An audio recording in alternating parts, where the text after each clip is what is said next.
Hello পেটক people, welcome to পেটক পথিক। পথিকের হাতে V3 নাই, আছে কি জিপিএক্স ডেমন 250R GR বা যেটাই বলেন।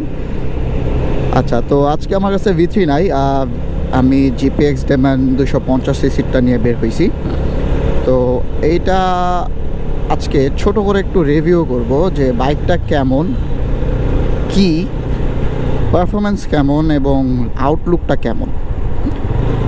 এখন আসি বাইকটা কেমন, লাইক 250cc। যদিও এর আগে আমার 250cc বাইক চালানো হয় নাই, এটাই ফার্স্ট। তো স্পোর্টস বাইকটা চালানো হয়েছে, যেমন V3 তো স্পোর্টস বাইক একটা, ওইটা চালানো হয়েছে। ওইটা তো যথেষ্ট পরিমাণ পাওয়ার, কিন্তু ভাই এইটা সামথিং এলস।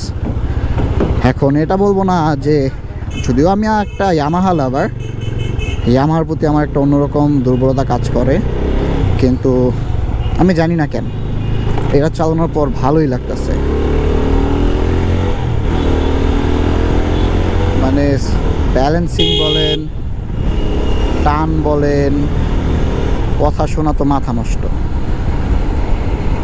মানে আমি ফার্স্ট সেকেন্ড থার্ড গিয়ারে যদি বলি, ঘেটাঘেট টান উঠে ভাই। আর এটা সাথে থাকলে মানে আশপাশে কোনো বাইক বলেন, গাড়ি, কষ্ট হয়ে যাবে আমাকে ছুঁইতে।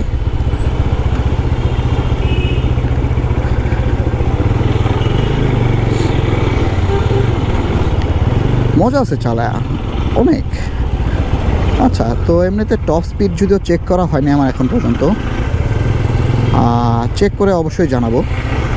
মানে 250cc-র জন্য রাস্তাঘাট নাই অ্যাকচুয়ালি বলতে গেলে।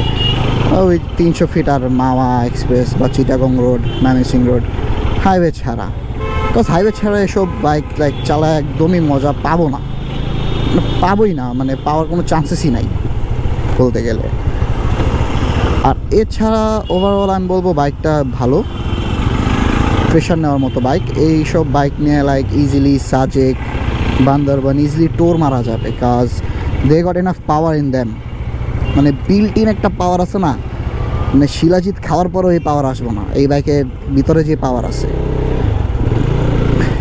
আগে আমি একটু বলে নেই, জিপিএক্স ডেমন এর আগে আমার কখনোই চালানো হয় নাই, আর কি 165 যেটা, সেটাও আমার চালানো হয় নাই, এটাই ফার্স্ট। সো ফার্স্টলি আমি এটার পজিশন নিয়ে একটু কথা বলবো, যে বাইকের যে পজিশন